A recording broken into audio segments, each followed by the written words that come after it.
Assalamualaikum warahmatullahi wabarakatuh. Perkenalkan, saya Yunia Yuningtyas dari Universitas Asia Yogyakarta semester 4, Prodi Ilmu Keperawatan Fakultas Ilmu Kesehatan.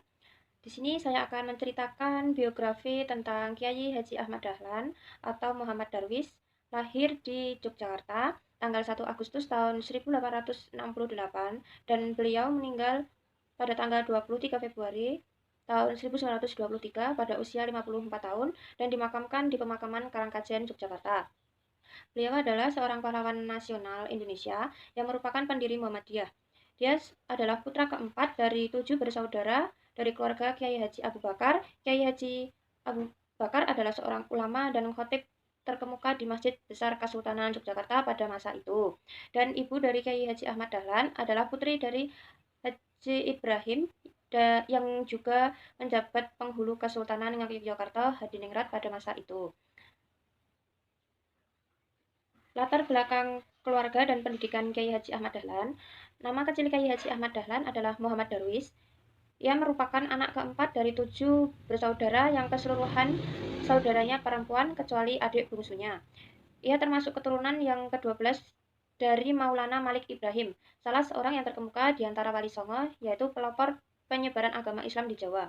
Silsilahnya tersebut ialah Maulana Malik Ibrahim, Maulana Ishak, Maulana Ainun Yakin, Maulana Muhammad Fadullah atau Sunan Prapen, Maulana Sulaiman, Ki Ageng Gripik atau Jatianom, Demang Drujuk, Druju Sapisan, Demang Drujung, Druju Kapindo, Kiai Ilyas, Kiai Murtadra, Kiai Haji Muhammad Sulaiman, Kiai Haji Abu Bakar, dan Muhammad Darwis atau Ahmad Dahlan sendiri. Pada usia 15 tahun, ia pergi haji dan tinggal di Mekah selama 5 tahun. Pada periode ini, Ahmad Dahlan mulai berinteraksi dengan pemikiran-pemikiran pembaharu dalam Islam, seperti Muhammad Abduh, Al-Ghafani, Rashid Ridho, dan Ibnu Taimiyah. Ketika pulang kembali ke kampungnya, tahun 1888, ia berganti nama menjadi Ahmad Dahlan. Pada tahun 1903, ia bertolak kembali ke Mekah dan menetap selama 2 tahun. Pada masa ini, ia sempat berguru kepada Syekh Ahmad Khatib, yang juga guru dari pendiri NU, Kiai Haji Hashim Asy'ari. Pada tahun 1912, ia mendirikan Kemuhammadiyahan di Kampung Kauman, Yogyakarta. Sepulang dari Mekah, ia menikah dengan Siti Walidah, sepupunya sendiri, anak Kiai Penghulu Haji Fadil, yang kelak dikenal dengan Nyai Ahmad Dahlan, seorang pahlawan nasional dan pendiri Aisyah. Dari perkawinannya dengan Siti Walidah, Kiai Ahmad Dahlan mendapat 6 orang anak, yaitu Johana, Siraj Dahlan, Siti Busyiro, Irfan Dahlan, Siti Aisyah, dan Siti Zahra.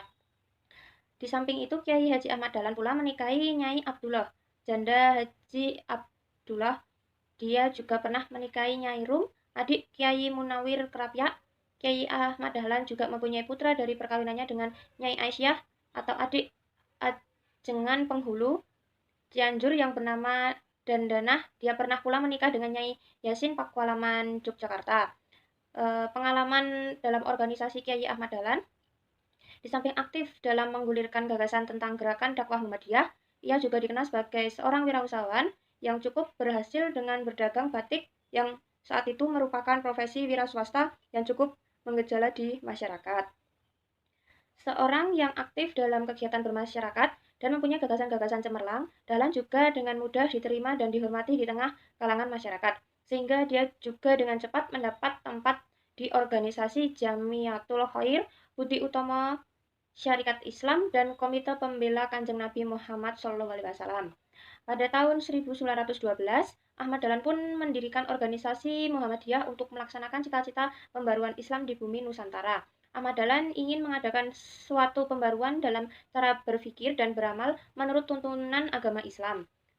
Dia ingin mengajak umat Islam Indonesia untuk kembali hidup menurut tuntunan Al-Quran dan Al-Hadis.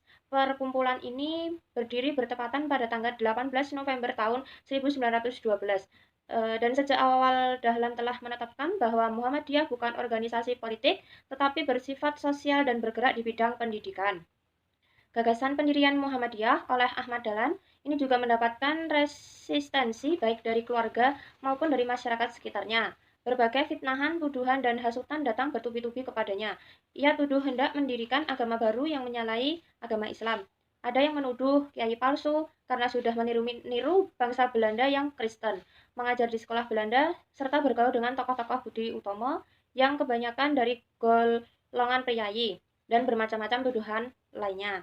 Saat itu Ahmad Dahlan sempat mengajar agama Islam di sekolah OSVIA Magelang yang merupakan sekolah khusus Belanda untuk anak-anak priayi.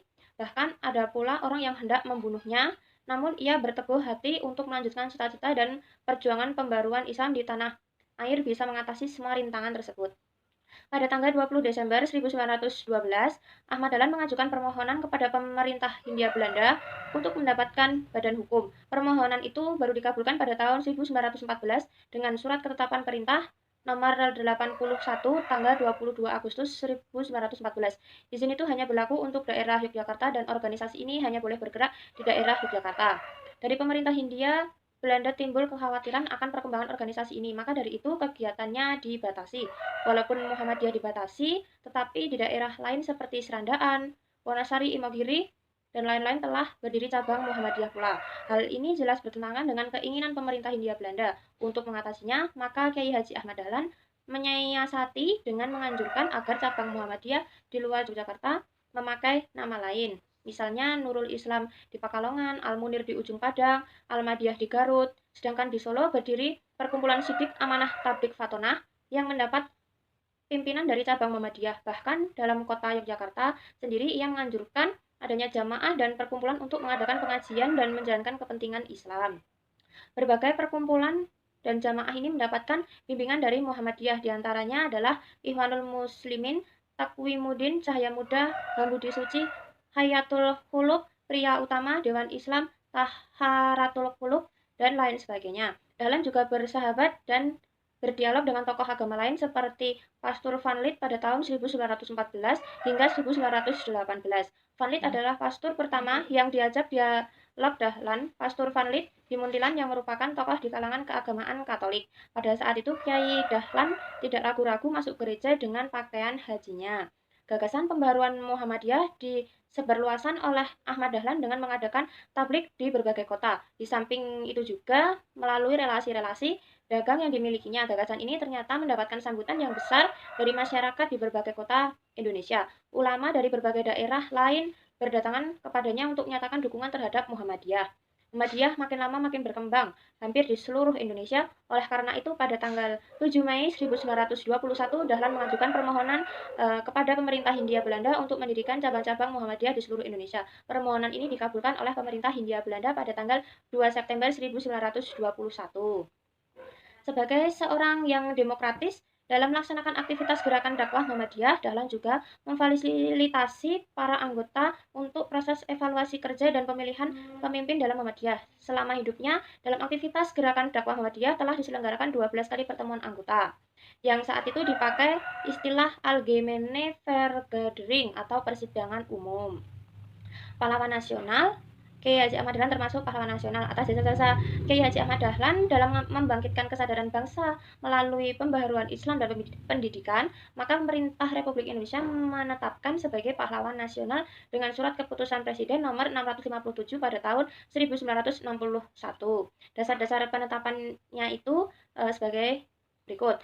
Kiai Haji Ahmad Dahlan telah mempelopori kebangkitan umat Islam untuk menyadari nasibnya sebagai bangsa terjajah yang masih harus belajar dan berbuat. Dengan organisasi Muhammadiyah yang didirikan, telah banyak memberikan ajaran Islam yang murni kepada bangsanya, ajaran yang menuntut kemajuan, kecerdasan, dan beramal bagi masyarakat dan umat, dengan dasar iman dan Islam. Serta dengan organisasinya, Muhammadiyah telah mempelopori amal usaha sosial dan pendidikan yang amat diperlukan bagi kebangkitan dan kemajuan bangsa dengan jiwa ajaran Islam. Dan dengan organisasinya, Muhammadiyah Bagian Wanita atau Aisyah telah mempelopori kebangkitan wanita Indonesia untuk mengecap pendidikan dan berfungsi sosial setingkat dengan kaum pria. Cukup sekian dari saya, kurang lebihnya saya mohon maaf. Wassalamualaikum warahmatullahi wabarakatuh.